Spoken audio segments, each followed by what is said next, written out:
Eu quero fazer uma oração por esse momento. Senhor nosso Deus e nosso Pai, queremos, meu Deus, nos consagrar a Ti nesse momento, para que o Senhor nos abra o entendimento espiritual, para que o Senhor nos dê, Pai, como Teus filhos, como Tua igreja, a graça e a revelação plena da Sua palavra, de forma que a Tua palavra venha ungida e revelada, e possa tocar o nosso espírito e não só a nossa mente, Senhor.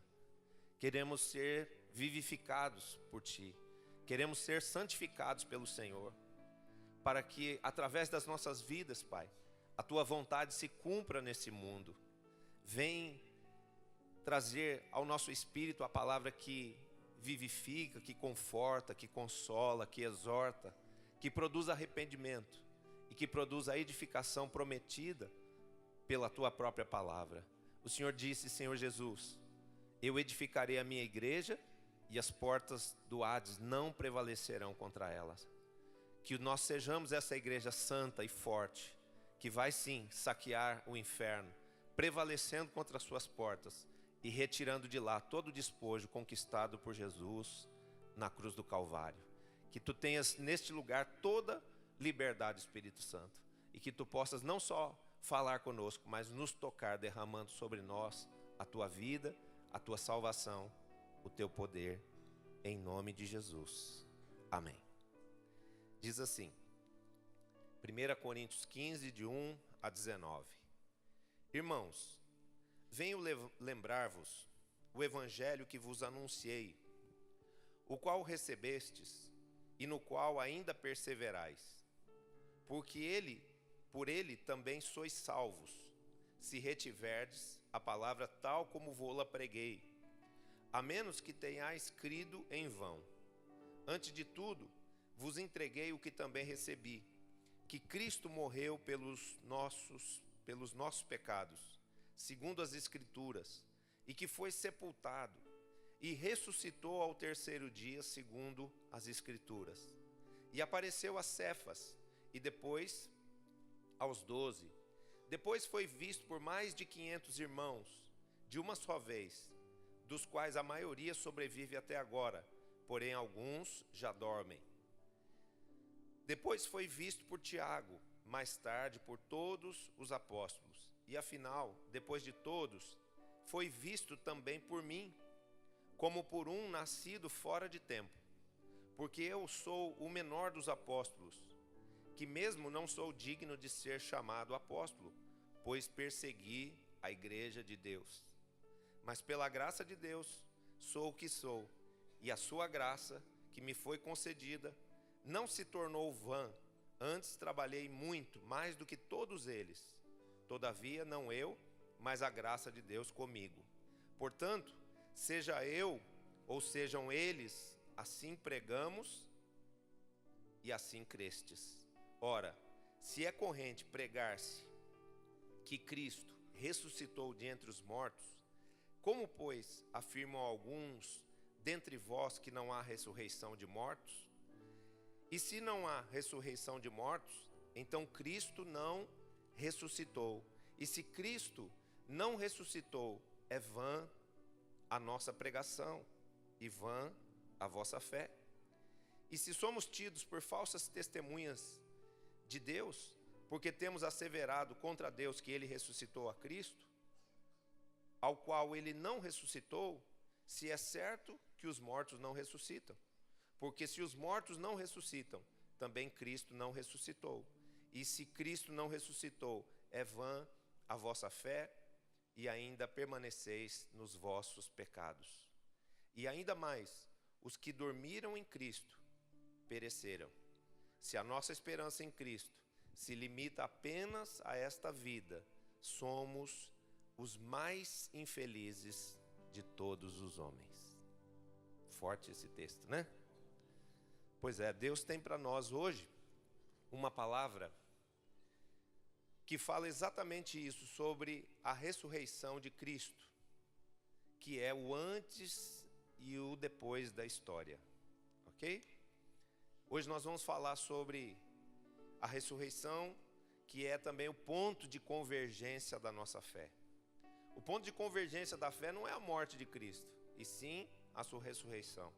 O que sustenta a nossa vida espiritual, o que dá sentido ao evangelho que nós pregamos, não é a morte de Jesus, não é o sacrifício da cruz apenas, mas sim o fato de Jesus ter, depois disso, ressuscitado. Amém? Se Jesus tivesse apenas morrido, a sua obra e o poder da sua obra seria nulo. Porque muitos outros vieram, se dizendo enviados por Deus, e pregaram uma mensagem, mas depois não tiveram o selo do poder sobre a sua mensagem, porque, semelhantemente a todos os outros seres humanos, eles tiveram o fim da sua vida e morreram.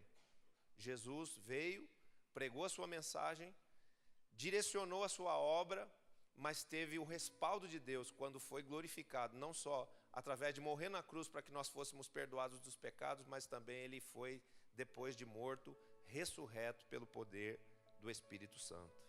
Então isso é a diferença do evangelho que nós pregamos. Nós pregamos um evangelho de vida, um evangelho de poder, através do qual a nossa vida espiritual ressuscita juntamente com Cristo. Ok? Quando cremos no evangelho da ressurreição, é que somos salvos. A nossa salvação está apoiada não só na remissão dos pecados conquistada na cruz, mas na ressurreição do Espírito dentro de nós, que é o que nos produz salvação. Ok?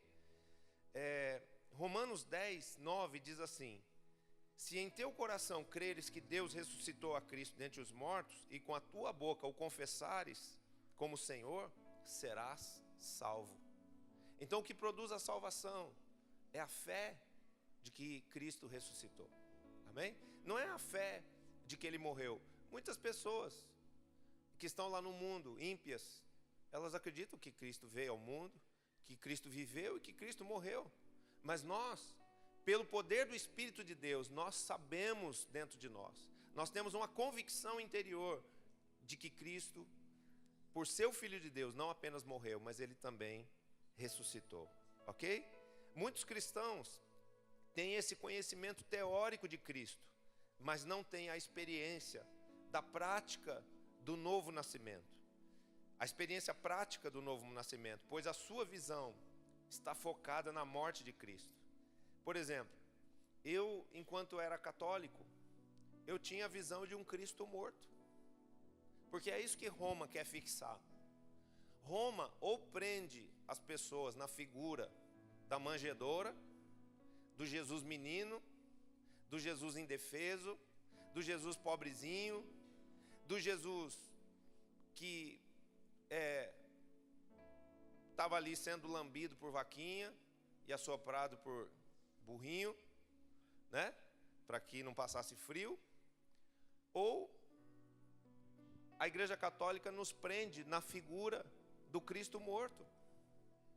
Queridos, eu tenho gravado na minha mente a figura de um enorme crucifixo com Cristo de gesso, pregado, morto, com os seus joelhos ensanguentados. E isso enquanto eu fui católico, isso enquanto a palavra de Deus não alcançou meu espírito, para que eu entendesse que Cristo não estava mais morto, nem tampouco pregado naquela cruz, mas que ele havia sido ressurreto por Deus. A minha fé e o evangelho no qual eu cria também era uma religião morta na minha vida. Não produzia nenhum tipo de resultado benéfico, como eu conheço hoje. Então, nós não estamos mais crendo num Cristo morto, num Cristo pregado. O nosso Deus, ele está vivo, ele é livre, ele é soberano, ele vive e ele reina para todos sempre, acima de tudo e acima de todos. Se você pode dar um aplauso a ele por isso, ele é digno de receber esse louvor. Mais forte esse aplauso, porque você está aplaudindo algo maravilhoso, algo sobrenatural. A morte de Cristo nos trouxe o perdão dos pecados, mas a sua ressurreição é o que dá vida ao nosso espírito. Preste atenção, olha a cerimônia do batismo. No batismo, é morte e ressurreição. Morremos com Cristo, como se estivéssemos deixando naquela água os nossos pecados. Cristo morreu e foi colocado numa sepultura. Estava ali morto por 3 dias. Mas ao terceiro dia, vem sobre ele o Espírito Santo de Deus e ele ressuscita. Falar nisso, quem não se batizou ainda? Levante sua mão. Já já vai ter um batismo para você, tá? Só estou esperando passar esse frio terrível aí, para você não ficar congelado. Mas é muito importante nós nos batizarmos, porque o batismo representa isso. A remissão dos nossos pecados. Deixarmos os nossos pecados na água. Juntamente com Cristo, nós morremos ali para a nossa velha natureza, para aquela vida sem Deus, para aquela vida de tristeza, para aquela vida contaminada pelo pecado que tínhamos, que amortecia o nosso espírito. Mas quando nós somos purificados pela morte de Jesus na cruz, quando nós somos purificados através do batismo, nós ressurgimos como pessoas vivas no espírito. A palavra de Deus diz: o último Adão era alma vivente, mas o primeiro Adão era alma vivente. Mas o último Adão, Jesus, ele é espírito vivificante. Amém? Aula de pré-encontro, né, pastora Cláudia? Então, a palavra de Deus, ela veio e tocou o nosso espírito e ressuscitou o nosso espírito da morte que nele existia. Por que o nosso espírito estava morto antes de Cristo? Porque nós estávamos mortos nos nossos delitos, nos nossos pecados. A palavra de Deus diz que o salário do pecado é a morte. Então, quando nós vivíamos no pecado, nós estávamos mortos no espírito. Por isso nosso espírito estava desconectado do Espírito de Deus, porque o Espírito de Deus é vida. E se em nós havia morte, não havia essa ligação, não havia essa conexão. Mas no momento em que Deus enviou na nossa direção alguém que nos pregou a palavra de Cristo, de que Ele havia morrido por nós, de que Ele havia ressuscitado, nossos pecados foram perdoados na sua morte e o nosso espírito foi vivificado na sua ressurreição. E a partir desse momento, o nosso espírito vivo agora pode se relacionar, pode se comunicar com o Espírito de Deus e pode habitar com o Espírito Santo do Senhor. Amém? Isso é o fundamento da nossa vida cristã. Esse é o diferencial do cristianismo. Por quê? Porque nós cremos em um Deus que não está morto. Nós cremos num Deus que não está pregado, nem impossibilitado de agir nas nossas vidas. Amém? Eu quero que esse seja o embasamento principal da sua fé. Deus pode fazer algo por você. Deus pode se mover em você. Deus pode se mover através de você. Deus pode se mover a seu favor para mudar todas as circunstâncias na sua vida. Então não há motivo para você ficar abatido, entristecido, desistido, desanimado, desfalecido.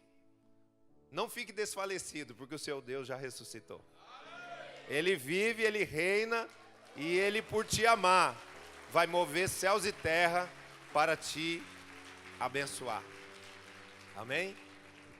Os ídolos, sim, não podem fazer nada por nós. É como eu sempre dou aquele exemplo, né? Você pega um ídolo, põe ele de cabeça para baixo. De manhã, quando você sair de casa, você chegar de noite, ele está lá do mesmo jeito. E se ele não pode fazer algo por ele próprio, o que ele vai poder fazer por você? Mas o nosso Deus não. O nosso Deus é vivo. Ele é espírito. Ele é invisível, mas ele é real. E à medida em que nós clamamos a Ele, pelo poder do nome de Jesus, Ele vem, nos atende, Ele vem e age, Ele vem e muda todas as circunstâncias da nossa vida. Amém? Então esse é o seu diferencial. Você ter um espírito vivo dentro de você e você poder fazer uso disso em seu benefício e em benefício de outras pessoas, através de um Deus que vive, que reina e que age na sua vida. Todos os mestres, todos os profetas e mediadores, líderes de várias religiões humanas, morreram. Buda veio e morreu. Krishna veio e morreu. Maomé veio e morreu. Jesus veio e morreu. Mas o diferencial de Jesus é que Ele ressuscitou. E todos os outros permanecem mortos. Ok? Então, uma religião morta não pode produzir avivamento. E às vezes a gente pensa no avivamento como aquela coisa, né? De muitas pessoas acreditando em Cristo, de muitas pessoas tendo a sua vida imersa em Cristo, multidões gritando Jesus, Jesus. Não, o avivamento não começa assim, o avivamento começa dentro de nós. Quando a nossa fé é inabalável, quando a nossa vida é sim imersa no poder do Espírito Santo, e nós não fazemos mais aquilo que nós queremos, nós fazemos aquilo que Deus quer. Amém? É quando nós, pela convivência com esse Espírito de Deus, vivemos milagres e operamos milagres no poder do Espírito de Deus. Isso é avivamento. Então quero dizer para você, o avivamento produzido por essa religião viva, a qual nós praticamos, ela começa em nós. E através de nós, ela vai levar vida a outros, ok? Uma religião morta não pode produzir avivamento. Tem determinados cultos, tem determinados lugares que você vai, onde as pessoas estão adorando a deuses mortos. As pessoas entram num processo de sono, num processo de entorpecimento espiritual e físico. Pessoas que chegaram na igreja com esse tipo de prática, com esse tipo de vínculo espiritual, com religiões dessa natureza, chegavam aqui, dormiam, a ponto de caírem da cadeira. Um dia nós tivemos uma cena dessa, de um discípulo que no meio de uma reunião, de um culto de quarta-feira, caiu da cadeira. Porque era começar a pregar a palavra de Deus, aquele vínculo, aquela opressão maligna, vinha sobre ele, fazia com que ele dormisse. E aquele não era um sono apenas físico, de cansaço, era um sono espiritual. Aquele era o sono da morte. Amém? Porém, Deus tem despertado a sua igreja desse sono, e nós estamos acordados, nós estamos atentos, nós estamos vivificados e conectados em Cristo, que vive e que reina para sempre. Amém? Jesus não apenas morreu, mas também ressuscitou. E muitos nesse ano vão poder, em Jerusalém, junto comigo, contemplar uma evidência dessa ressurreição, que é o túmulo de Jesus vazio. Você vai lá num lindo lugar chamado Jardim do Túmulo, e você vê lá um túmulo vazio, que os historiadores têm muitas evidências de que aquele realmente é o túmulo de Jesus, o túmulo onde Jesus foi colocado, porque todas as descrições bíblicas correspondem com aquele lugar. Ali tinha uma cisterna, ali tinha um jardim, ali era perto do Gólgota, o morro, né? a encosta, que tinha o formato de uma caveira, porque Gólgota quer dizer o lugar da caveira. E muitas pessoas pensavam que aquele lugar chamava-se um lugar chamado o lugar da caveira, porque ali era um lugar de execuções, era um lugar de morte, mas não é. É porque na pedra, na encosta, tem o formato de uma caveira, tem 2 buracos aparentando os olhos, um buraco aparentando o nariz e a boca. Então, um general do exército inglês chamado General Gordon, ele descobriu aquele lugar. E quando ele descobriu aquele lugar, a igreja inglesa comprou aquele lugar, chamado hoje o Jardim do Túmulo, e começou a estudar e viu que todas as evidências bíblicas ali comprovavam que aquele lugar realmente é o lugar aonde Cristo foi colocado após a sua morte. Todas as características descritas pela Bíblia batiam com aquele lugar ali. E então aquele lugar passou a ser visitado por muitos peregrinos do mundo inteiro. As nações vão lá para poder entrar no túmulo vazio. E quando você chega na porta do túmulo, é uma emoção muito grande. E na porta do túmulo está escrito: Ele não está aqui, Ele ressuscitou. Você precisa ir lá ver isso. Peça para Deus te levar lá. Peça com todo o seu coração para Deus te levar lá, e Ele vai fazer isso. Em nome de Jesus. O apóstolo René nos ensina, né? Que para todos os lugares do mundo a gente vai. A gente toma a decisão de ir, compra uma passagem e vai. Mas para Jerusalém é Deus quem nos leva. Então você, como filho, tem direito de ir até lá. Peça isso para Deus, que Deus vai realizar um milagre e vai te levar. Segunda-feira mesmo tem um milagre vindo na sua direção. Ora aí, se prepara, que Deus vai fazer algo novo na sua vida. Amém? Porém, a maior evidência da ressurreição de Cristo não é física ou externa. Ela é espiritual e interior. Amém? Quando cremos no Cristo ressurreto, ressuscitamos no Espírito com Ele e temos a evidência, primeiramente, da paz interior, que é fruto do perdão dos nossos pecados. Ou seja, crer no Cristo morto e posteriormente ressurreto significa receber o perdão dos pecados. E o perdão dos pecados é uma coisa que traz vida novamente ao nosso espírito.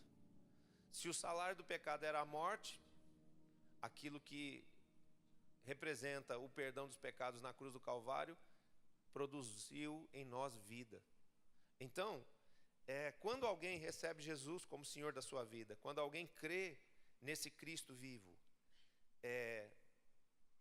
nasce dentro de nós uma paz interior, que o mundo estar caindo ao nosso redor, mas nós sabemos que nós fomos perdoados, que nós estamos em paz com Deus e Ele conosco, e que por causa disso nós podemos ter a nossa vida guardada, protegida e restaurada por Ele, depois que todas as lutas passarem. Os nossos pecados foram perdoados, e você está em paz com Deus, você está sob a graça de Deus. Amém? Então essa é a primeira evidência. A evidência maior não é o túmulo vazio. O túmulo vazio é uma evidência física, externa, mas as maiores evidências estão dentro de nós. Elas são evidências espirituais, elas são evidências interiores. A segunda é da convicção da vida eterna que existe nos filhos de Deus.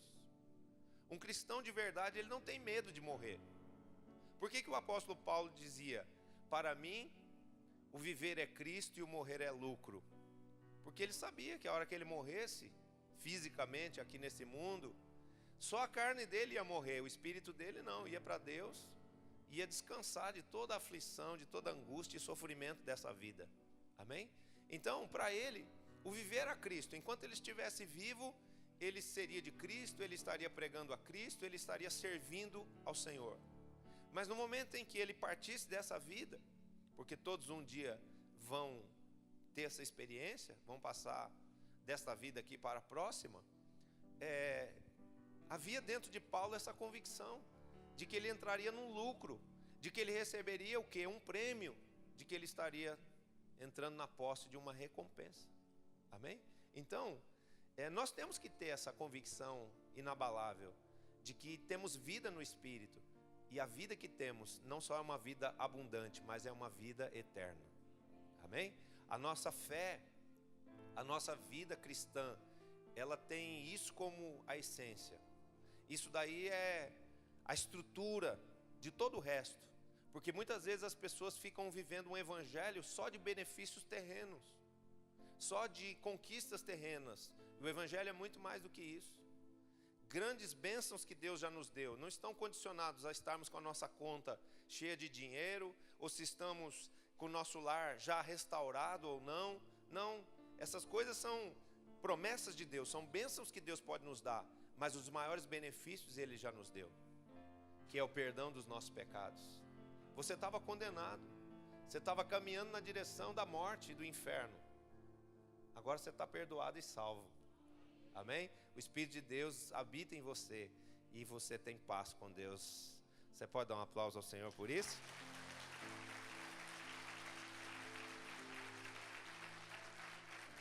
Então, a partir disso, tudo pode ser construído. A partir desse perdão, a partir desse espírito de ressurreição que o Senhor já te deu, tudo pode ser restaurado, tudo pode ser reconstruído. O terceiro aspecto, além da paz interior, da convicção da vida eterna, é a convicção, é a experiência do agir do Espírito Santo no nosso espírito, pelo qual nós temos a graça derramada sobre nós, nós temos o amor, a alegria, o consolo, Queridos, uma pessoa aí fora no mundo, sem Deus, quando ela perde um parente, quando ela perde um relacionamento, uma esposa vai embora, um marido abandona a esposa e os filhos, essas pessoas que ficam, que são abandonadas ou que perdem um ente querido, elas sofrem demais, elas quase morrem junto, elas ficam a vida toda marcadas por aquela dor, elas não conseguem ter aquele vazio, aquele buraco preenchido, aquele buraco deixado por quem foi, preenchido novamente. Mas nós não, nós temos o Espírito de Deus que nos conforta, que nos consola, que cura as nossas feridas, que remove os nossos traumas, que faz com que nós possamos sonhar novamente. Então, uma das evidências da ressurreição de Cristo em nós é o agir do Espírito Santo, trazendo para dentro de nós paz, alegria, amor, conforto, consolo, a ressurreição dos sonhos, a esperança. O que é a esperança? A esperança é o fato de você poder acreditar que Deus tem um futuro melhor para você. Amém? E em Cristo os nossos sonhos ressuscitam, porque com Cristo está o poder da ressurreição. Amém? Quando nós nos entregamos a Jesus, quando nós decidimos no nosso coração nos relacionarmos com Cristo, o que acontece? O poder da ressurreição vem não apenas sobre o nosso espírito, para que no dia em que nós partimos dessa vida alcancemos a vida eterna. Não, Deus começa a ressuscitar tudo na nossa vida. Deus começa a ressuscitar os nossos sonhos, Ele ressuscita a nossa fé, Ele ressuscita a nossa esperança, Ele ressuscita o amor no seio dos relacionamentos, Ele ressuscita a alegria de viver em nós. Tem gente que chega em Cristo, está acabado, está triste, está em depressão. São aqueles chamados tristãos. Tem os cristãos e os tristãos. Mas um tristão, quando ele recebe a Cristo, ele se transforma num cristão. E quando ele se transforma num cristão, a esperança, a alegria de viver ressuscita dentro dele. Vamos dar um aplauso ao Senhor?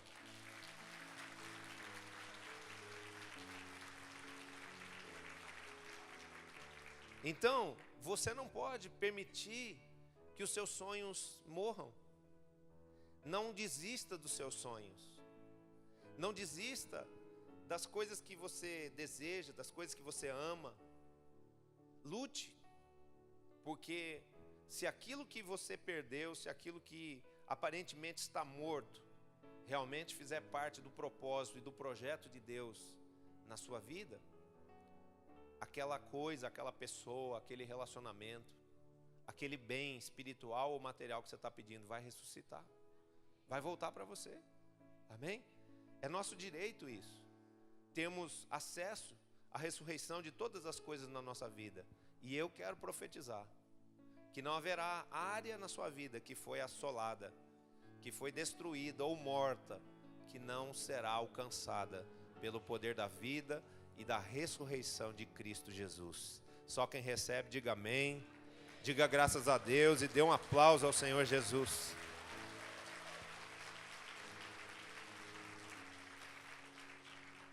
Além da paz, além da certeza da vida eterna, você não tem certeza dentro de você que você vai para o céu?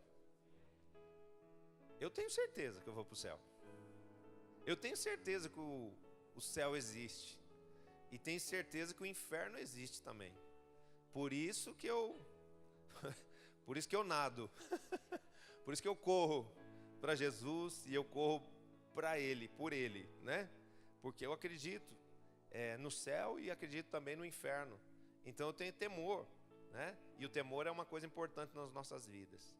Então, além dessa paz que testifica do perdão dos pecados, além dessa convicção da ressurreição, e além do poder de ressurreição, trazendo para dentro de mim amor, paz, alegria, existe uma outra evidência, que é a evidência da conexão do nosso espírito com o Espírito de Deus, o qual nós percebemos através das respostas que recebemos do Senhor.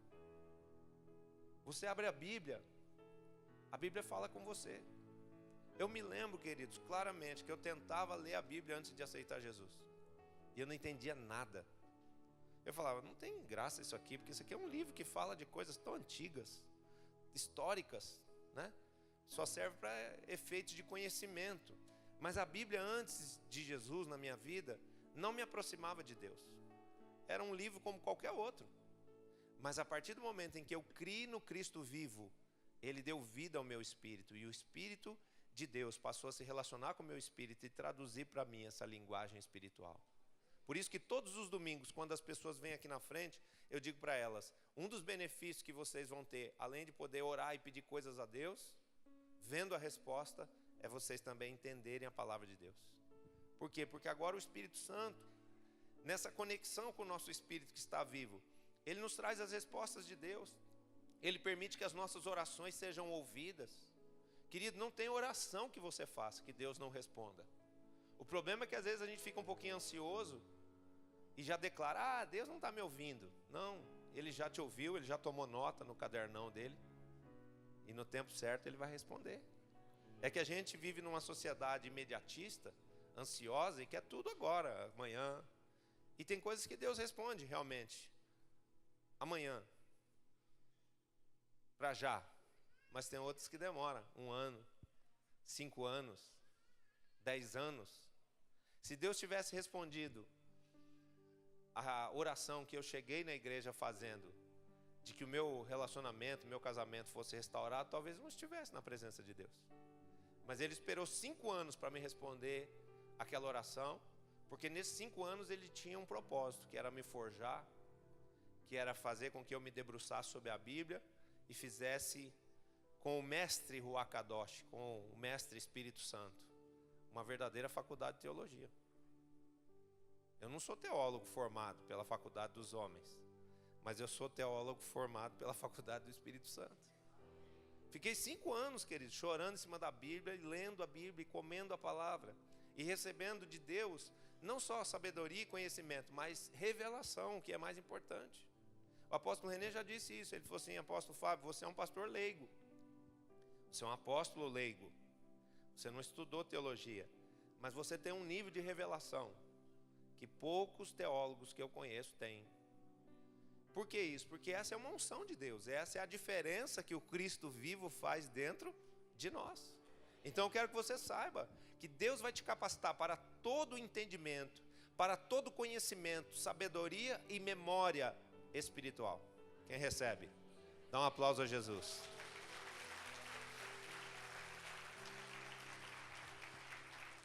Quando você pensar, o Espírito de Deus vai ministrar os pensamentos de Cristo através da sua mente. Quando você falar, o Espírito de Deus vai colocar a sabedoria de Deus, as palavras de vida e de poder de Deus na sua boca. E quando você agir, quando você impuser as suas mãos, não serão as suas mãos, mas serão as mãos poderosas do Senhor Jesus, através do seu Espírito Santo. Quem recebe? Diga um amém bem forte. Dê um grito de júbilo. E um aplauso ao Senhor. Então, nosso espírito, ele vive nessa comunhão íntima com o Espírito de Deus. Por quê? Porque ambos estão vivos. Amém? E isso representa o quê? Extrairmos dessa comunicação com Deus respostas, conhecimento.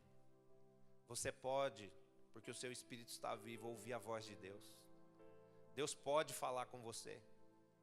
A gente não pode falar com o morto. A gente fala com o morto não ouve. A gente pode até estapear um morto, ele não reage. Mas um vivo, se você falar com ele, ele vai entender, ele vai atender. E se você estapear ele, é capaz de você levar uns tapas também. Então, quando a comunicação é entre vivos, o seu espírito vivo com o Espírito de Deus, vai haver ação e reação. E isso representa o quê, queridos? Resultados. Preste atenção que nós estamos pregando um evangelho de resultados. Quando as pessoas chegarem diante de vocês, quando as pessoas chegarem nas células de vocês, não fica lá só lendo a palavra não. Diga para as pessoas, Deus trouxe vocês aqui porque Ele ama vocês. porque Ele quer participar da vida de vocês, porque Ele quer fazer coisas maravilhosas e impossíveis na vida de vocês. O que vocês acham impossível acontecer, é justamente isso que Deus vai fazer, porque é através dos impossíveis que o nome do Senhor será glorificado. Amém? Nós precisamos semear essa fé do sobrenatural na vida das pessoas. Nós temos que mostrar para as pessoas que esse evangelho é o evangelho da ressurreição, é o evangelho do sobrenatural. Presta atenção, os 12 estavam lá, desistidos, apavorados, pensando, agora os romanos vão nos matar também, porque a nossa fé, a nossa esperança, o nosso futuro se foi, Jesus morreu. Mas Jesus de repente aparece no meio deles ressuscitado. Não é um sobrenatural isso? Por isso Paulo está dizendo aqui, os mortos ressuscitam sim. E nós temos que saber que esse poder de ressurreição, ele não fala só de ressurreição do espírito, mas fala de ressurreição da alma e também do corpo físico, queridos. Nós pregamos um evangelho que não só cura os enfermos, mas que ressuscita até os mortos. Nós vamos viver no nosso ministério a ressurreição de mortos. O apóstolo René tem no currículo dele 2 ressurreições no MIR. Um garotinho chamado Timóteo e outro uma moça chamada Ana, que morreram. O garotinho entrou em óbito, o apóstolo René foi até a UTI. Os médicos não queriam nem deixar ele entrar, mas ele orou e ele pediu que queria fazer uma oração por causa da família. E a oração que ele queria fazer por causa da família era ressuscitar o menino. E voltou com o menino vivo nos braços para entregar para os pais. É verdade. E a Ana estava morta. O decreto médico, falência múltipla de órgãos na UTI, irreconhecível. Completamente morta. O apóstolo René entrou lá e falou uma linguagem profética que ele tinha recebido da filha dele, Agnes, que também é uma profeta. Vá lá, pai, e grite com a Ana e mande que a Ana volte de entre os mortos. E ele chegou lá dentro da UTI, que é um lugar que não dá para gritar, e falou assim, Ana, ressuscite de entre os mortos, volte de entre os mortos. E não aconteceu nada. Aí o Espírito Santo disse, grite. Senhor, como eu vou gritar aqui dentro da UTI? Grite, Ana, volte de entre os mortos. A moça levantou da cama e disse amém. Vamos dar um aplauso ao Senhor Jesus. Ressuscitou todo mundo que tinha lá na UTI. E quem estava distraído levou um grande susto. Você já imaginou, doutor Maurício, um grito desse dentro de uma UTI? A ressurreição consertou tudo, né? Porque quando vira a moça com o olho aberto, gritando amém, sentada na cama, acabou, nem expulsaram ele do hospital, né? Todo mundo ficou impactadíssimo. Eu creio que até os enfermeiros se converteram naquele dia. Então, nós cremos num Deus de vida, num Deus de poder, de ressurreição e de sobrenatural. E se você crê nisso, dê um aplauso ao Senhor.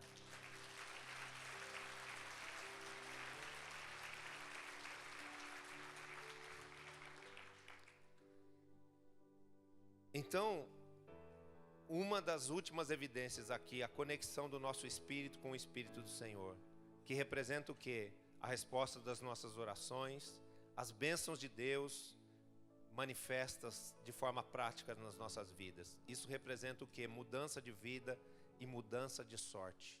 Não para pior, mas sempre para melhor, porque Deus é bom e porque a misericórdia dele dura para sempre. Amém?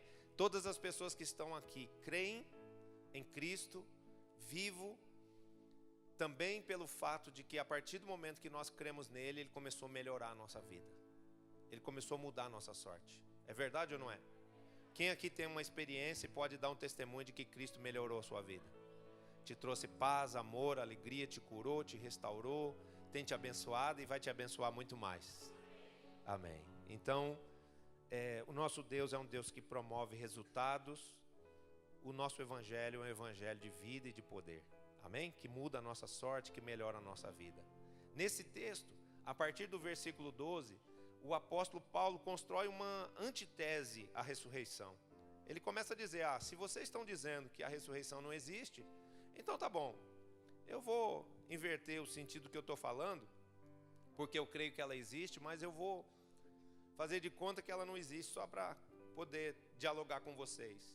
E ele começa a construir essa antitese à ressurreição, que revela como a principal coluna de sustentação da nossa fé e da nossa vida espiritual. Nós não podemos ser cristãos limitados à dimensão das coisas terrenas.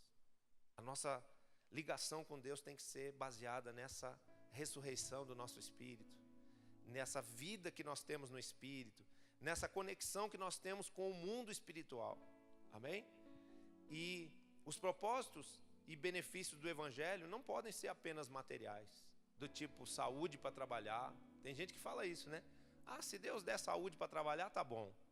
Não, isso é um benefício terreno, é verdade. Mas não é só isso, a promessa de Deus. Eu estou na igreja, eu quero que Deus me prospere. Sim, a prosperidade material é um direito nosso. Mas o evangelho é muito mais do que isso, queridos. O evangelho está apoiado em valores espirituais, como o amor, a comunhão com Deus, o fato de nós conhecermos a Deus, sabermos quem Ele é, conhecemos o seu caráter, o seu amor, podemos nos relacionar com Ele, podemos mover o poder dEle, não só em favor de nós mesmos, mas em favor de outros. Você pode orar, você pode interceder por pessoas, para que a vida delas seja mudada. Você pode ver um jovem nas drogas e começar a interceder por aquele jovem até o momento em que ele seja salvo, e ele vai ser. Amém? Você pode orar por uma pessoa e pedir que Deus supra as necessidades dela, que Deus mude a vida profissional e material dela, e você vai ver Deus, através da sua oração, da sua intercessão, da sua palavra profética, mudando a sorte de outros. Amém? Então, Paulo começa a mostrar isso, né?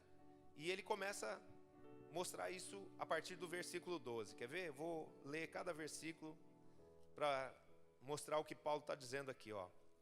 Ora, se é corrente pregar-se que Cristo ressuscitou de entre os mortos, como, pois, afirmam alguns dentre vós que não há ressurreição de mortos? Por que existia essa crença? Porque as pessoas estavam incrédulas com relação à ressurreição dos mortos. Porque existia lá, entre o povo judeu, e disseminado entre as nações por onde Paulo andou, uma doutrina chamada a doutrina dos saduceus, que não acreditavam na ressurreição. Então tinha pessoas que diziam que isso não era possível, né? E Paulo começa então a demolir essa fortaleza na mente deles. Ele começa a trabalhar com a razão da igreja, para que a igreja recobre a sensatez espiritual e possa realmente entender que a ressurreição de Cristo é a essência principal, é a coluna fundamental da nossa fé. Se a gente não crê na ressurreição, acabou tudo. A nossa fé é vã, nós não vamos receber mais as respostas de Deus, nada mais vai acontecer, ok? E ele vai mostrando isso a cada versículo. Veja o que ele diz no versículo 12 e 13. Ora, se é corrente pregar-se que Cristo ressuscitou de entre os mortos, como, pois, afirmam alguns dentre vós que não há ressurreição de mortos?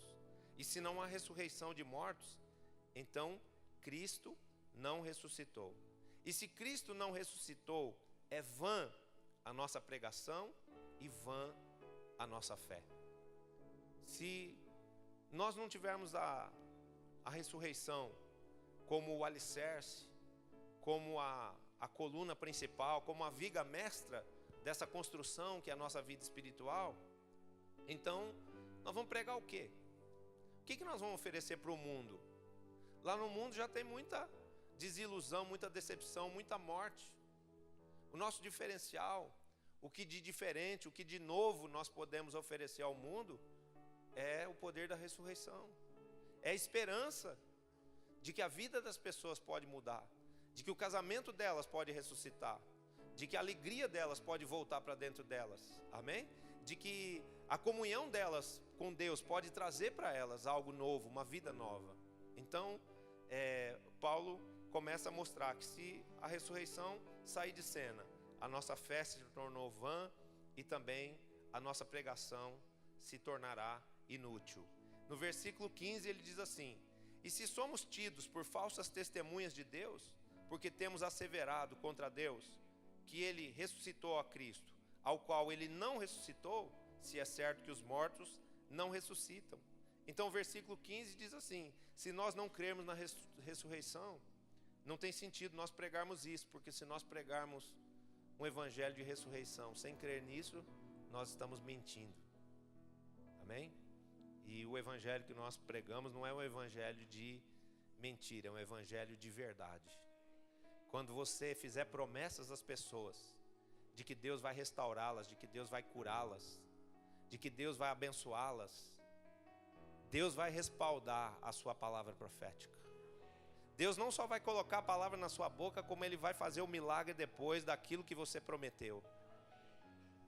E as pessoas vão olhar para você e vão dizer: verdadeiramente eu creio que você é de Deus, porque a palavra de Deus na tua boca é verdade. Você recebe? Dá um aplauso ao Senhor.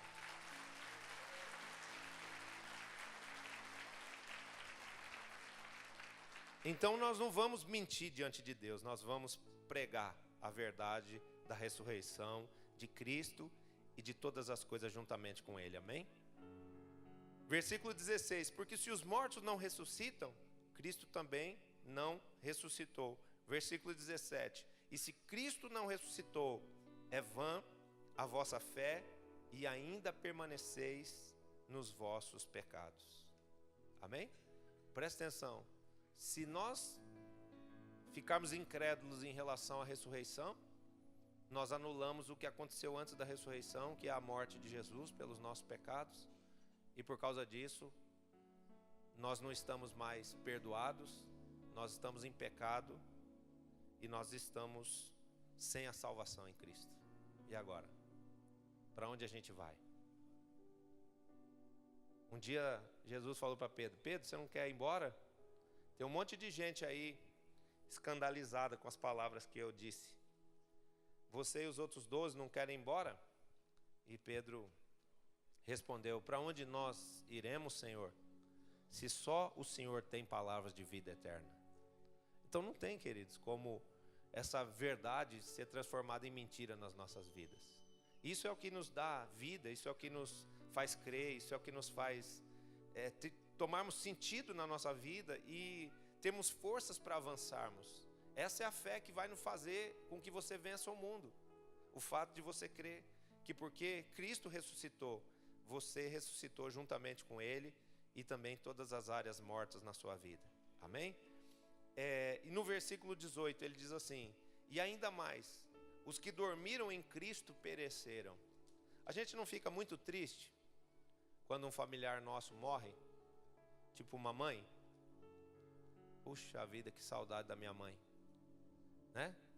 Outro dia eu tive um sonho com ela. O sonho era tão nítido, tão vivo, que eu até chorei quando eu acordei. Mas a gente tem um conforto, principalmente quando um familiar nosso morre em Cristo. Ele morreu em Cristo e foi para o céu. Quando eu morrer em Cristo e for para o céu também, eu vou me encontrar com a minha mãe, vou me encontrar com meu pai, eu vou me encontrar com os meus irmãos, eu vou me encontrar com aquela pessoa que eu amava e que eu amo. Só que se Cristo não ressuscitou, você não vai encontrar com ninguém. Olha o que ele diz aqui no versículo 18: e ainda mais, os que dormiram em Cristo pereceram. Se Cristo não ressuscitou, não tem reencontro, não tem possibilidade de irmos para o céu e vermos as pessoas que a quem Deus deu a salvação, que é o que nós cremos em relação à nossa família.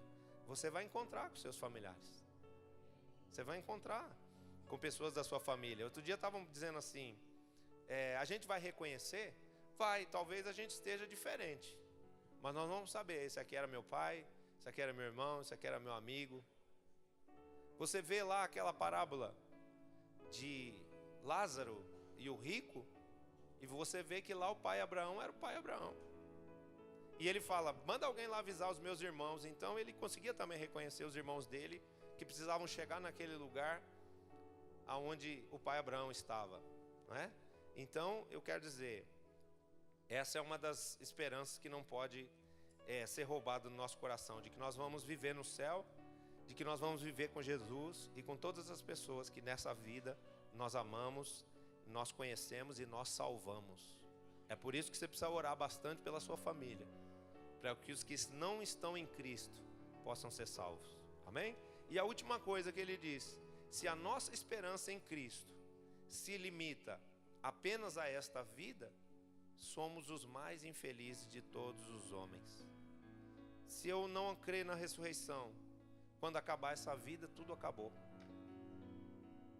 Porque se não existir a ressurreição, não existe a promessa da vida eterna. E se não existir a promessa da vida eterna, quando você morrer e voltar ao pó, acabou. Se o espírito não ressuscitar, o que sobrou foi só a carne que perece debaixo da terra. Então isso não faz sentido para nós. Por que isso, queridos? Porque a palavra de Deus diz assim, que Deus pôs a eternidade no coração do homem. O homem foi feito para viver. Assim como Deus vive e vive eternamente, o desejo dele para nós é que nós também vivamos e vivamos eternamente. Por isso ele diz: eu sou um Deus de vivos e não de mortos. Amém? É um anelo do coração do homem viver. E por isso a palavra de Deus fez sentido para nós, porque nós fomos predestinados para a vida. Nós fomos escolhidos antes da fundação do mundo para sermos dele e para nele vivermos. Amém?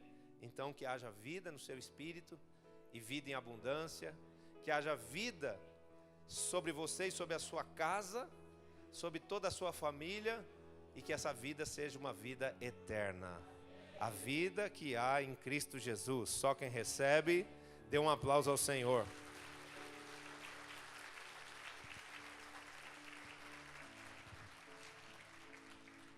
Quando você for pregar o evangelho, não pregue só o evangelho de benefícios terrenos, físicos ou humanos.